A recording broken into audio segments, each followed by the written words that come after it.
بارش کا نیا سلسلہ تیار، ملک کے مختلف علاقوں میں 26 اگست تک بادل جم کر برسنے کی پیشگوئی، کراچی میں رات گئے رمجم۔ موسمی صورتحال کے پیش نظر سندھ بھر میں تمام سرکاری اور نجی تعلیمی ادارے 2 روز کے لیے بند۔ جامعہ کراچی اور انٹرمیڈیٹ کے بدھ اور جمعرات کے روز ہونے والے امتحانات بھی ملتوی۔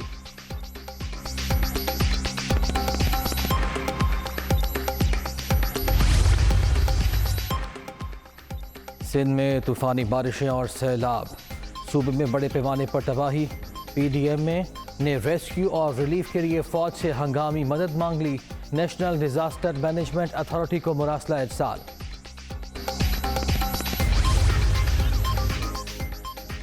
بلوچستان میں سیلاب سے تباہی، مزید 5 افراد لقمہ اجل بن گئے، ہلاکتوں کی مجموعی تعداد 230 تک پہنچ گئی، 7267 مکانات منہدم، متاثرہ علاقوں میں امدادی سرگرمیاں جاری۔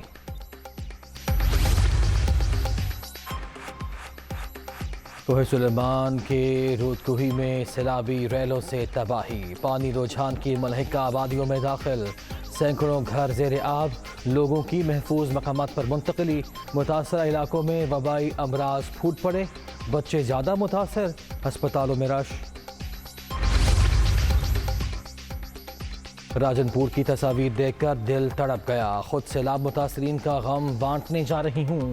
مریم نواز کا متاثرہ علاقوں کے دورے کا اعلان، تمام حکومتیں اور مخیر حضرات مشکل میں گھرے بھائیوں کی مدد کے لیے آئیں گے، لیگی رہنما کا ٹویٹ۔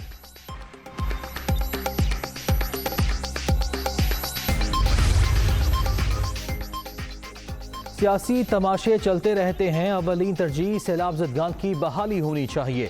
سندھ قدرتی آفت سے بری طرح متاثر، سب کو مل کر مشکلات کا مقابلہ کرنا ہے، مخیر حضرات اور عوام دل کھول کر متاثرین کی مدد کریں۔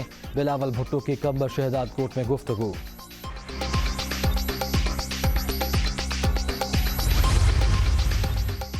بجلی کے 1 کروڑ 71 لاکھ صارفین پر فیول ایڈجسٹمنٹ چارجز ختم، وزیر اعظم کا بڑا اعلان۔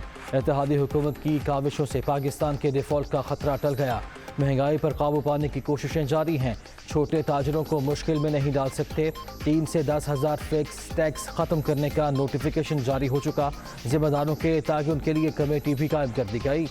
وزیر اعظم کی دوحہ میں گفتگو۔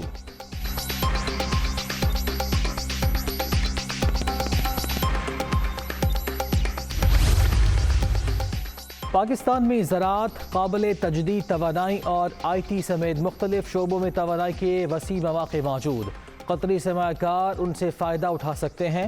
وزیر اعظم کا دوحہ میں سرمایہ کاری کانفرنس سے خطاب، شہباز شریف سے قطر انویسٹمنٹ اتھارٹی کے سی ای او منصور محمود کی ملاقات، مختلف امور پر تبادلہ خیال۔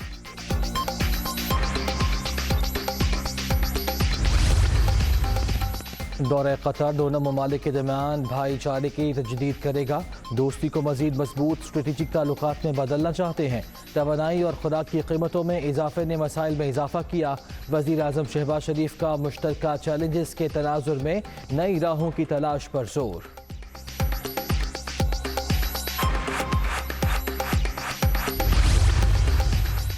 لس بیلا ہیلی کاپٹر حادثے پر منفی پروپیگنڈا کس نے کیا، سرغنہ کا پتہ چل گیا، انکوائری رپورٹ میں بڑے انکشافات، 580 اکاؤنٹ سے 2350 پوسٹیں کی گئیں، 178 اکاؤنٹس کا تعلق تحریک انصاف سے نکلا، 18 بھارتی بھی شامل، ملوث افراد سے تفتیش کے بعد ان کے ہینڈلرز اور ماسٹر مائنڈز تک پہنچا جائے، مقدمے پی کا اور تعزیرات پاکستان کے تحت درج کیے جائیں، رپورٹ کی کاپی دنیا نیوز پر۔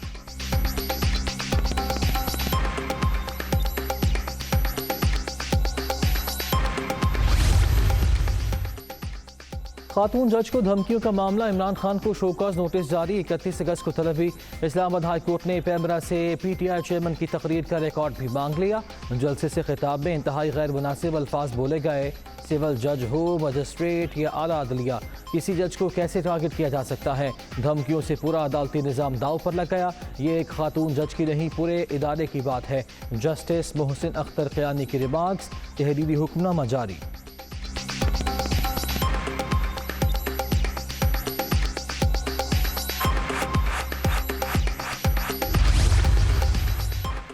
ہیلی کاپٹر استعمال کیس، عمران خان اور دیگر کے ذمہ 34 کروڑ 70 لاکھ روپے واجب الادا۔ پی ٹی آئی چیئرمین سے 7 کروڑ روپے کی ریکوری باقی ہے۔ چیئرمین نیب کی پبلک اکاؤنٹس کمیٹی کو بریفنگ، پی اے سی نے وصولیوں کے لیے الیکشن کمیشن سے رجوع کی ہدایت کر دی۔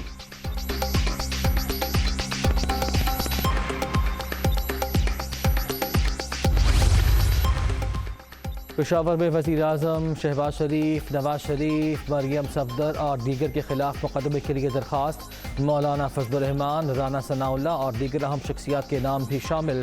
پی ڈی ایم قیادت پر ماضی میں نفرت انگیز تقاریر کا الزام۔